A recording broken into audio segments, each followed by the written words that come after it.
Morgenstimmung über dem Inntal bei Kiefersfelden, gegenüber der Wilde Kaiser. Der Drornerhof liegt auf 656 Metern Höhe. Anton Fuchs bewirtschaftet seinen denkmalgeschützten Bergbauernhof seit 1978. Im Stall hat sich nicht viel verändert. Der 57-Jährige hält 19 Bergschafe, dazu hat er 2 Ziegen in Pension. Außerdem gehören ihm der brave Stier Emiliano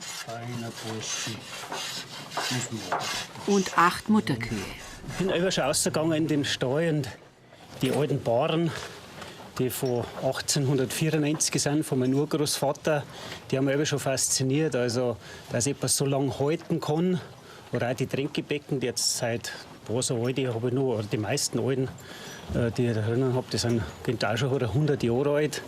Und ich wollte das einfach nie ausreißen. Allerdings brauchte der Bergbauer mehr Lagerraum und so entschloss er sich zu einem Anbau. Dafür mussten 2010 die Silos hinter dem Haupthaus weichen. Im künftigen Schuppen wollte Anton Fuchs Maschinen unterbringen und Hackschnitzelvorräte für eine neue Heizung. Also mit den 2 alten Häusern, das ist schwierig, einen Schuppen dran zu bauen. Das denkt man an, mag das nicht so gern, dass da nur ein paar Gebäude stehen. Und ja, und so habe ich mich halt entschieden oder halt versucht, dass ich den Anbau da hinten dran bringe, der halt ja nicht stört, das Ganze, dass das Ganze halt zusammenpasst. Das war mir sehr wichtig. Bei allem Anspruch, das Ensemble original zu erhalten, ist der Besitzer nun froh über mehr Komfort. Seit Dezember 2012 erwärmt er die Gebäude mit einer modernen Hackschnitzelheizung. Angela Gruber verlässt mit den gemeinsamen Töchtern das 1689 erbaute Haupthaus. Sie will sich um die Ferienwohnungen im Zuhaus kümmern, das über 50 Jahre später errichtet wurde. Ursprünglich, um doppelte Abgaben an Bayern und Tirol aufzuteilen. Die Leute früher, die waren auch nicht blöd, die haben sich schon besondere Orte ausgesucht. Gell? Das Ganze geht ja zurück auf eine Keltensiedlung, 500 vor Christus. Und die Kelten waren ja gerade dafür bekannt, dass sie die energiereichen Orte ausgesucht haben. Aber die Häuser sind einfach auch was Besonderes. Also die 37-Jährige hat die Liebe hierher gebracht. Die gebürtige Kiefersfeldnerin studierte unter anderem Amerikanistik und kann die Gäste auf Englisch, Französisch und Spanisch betreuen. Die Zufahrtsstraße muss der Bergbauer mit Hilfe des eigenen Schneepflugs selbst räumen. Die Abfahrt hat ein Gefälle von bis zu 25%. Gegenverkehr kann nicht ausweichen, weshalb Gäste zur vollen und halben Stunde hochfahren sollen. Im Winter geht das nur mit Allradantrieb und Schneeketten. So holt Anton Fuchs die meisten Besucher im Tal ab.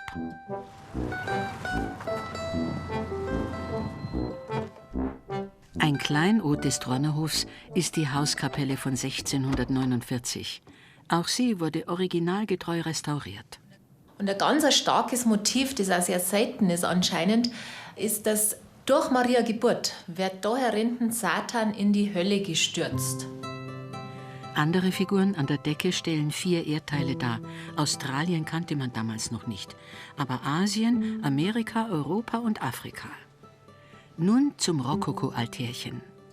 Das haben wir 2007 nach 30-jährigem Ausbau wieder zurückgekriegt. Das waren zwar nur 3 Jahre beim Restaurator, aber es war so lang ausgebaut. Da kann man dieses Tabernakel da drehen. Das ist jetzt für den Alltag, die Seite.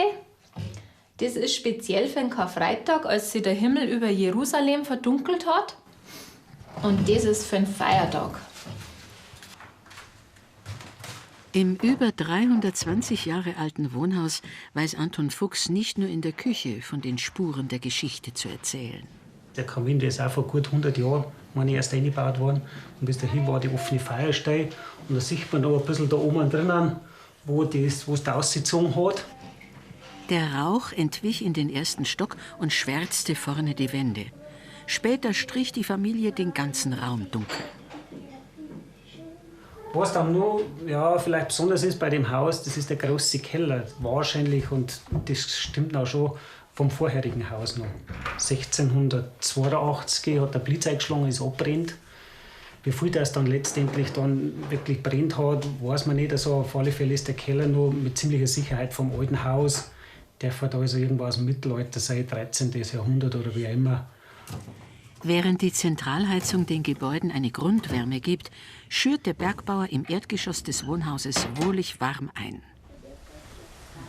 Über den Stangen an der Stubendecke, wo feuchte Wäsche durch die Abwärme des Kachelofens schnell trocknet, hingen früher Pferdedecken und verströmten ihren eigenen Duft. Der Bergbauer erinnert sich noch gut daran.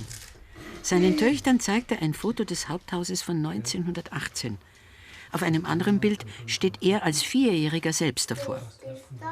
Seit Anton Fuchs den Trornerhof von seinem Vater übernahm, widmet er sich hingebungsvoll in unzähligen Arbeitsstunden dem Erhalt und der Restaurierung des denkmalgeschützten Anwesens. Kurz vorm Schneiden, da haben wir noch die Sporen auf wie du. Den abgelegenen Hof gewinnbringend zu bewirtschaften war nie einfach, vor allem wegen des rauen Bergwetters. Holz holt sich der Bauer oberhalb vom Hang. Doch 1979 verwüstete ein Sturm 90% seines Waldes, ein schwerer Schlag für den damals jungen Landwirt. Anton Fuchs ist froh, dass er von solchen Unwettern seither verschont blieb. Das Gelände um den Trornerhof ist eine wunderbare Spielwiese. Angela Gruber, die früher einmal auswandern wollte, fühlt sich hier oben sehr wohl. Der Anton hat einmal zu mir gesagt, weil ich war früher eigentlich schon unterwegs in der Welt, hat er gesagt, er muss nicht hinaus in die Welt, weil die Welt kommt zu ihm. Da haben wir so gedacht, ja okay, inzwischen nach 9 Jahren weiß ich es besser, also die Welt kommt wirklich zu uns. Also Einsamkeit gibt es da herum eigentlich nicht. Beim Trorner kehrt Ruhe ein. Friedlich steht der Hof oberhalb von Kiefersfelden, fast so wie bei seiner Erbauung vor rund 300 Jahren.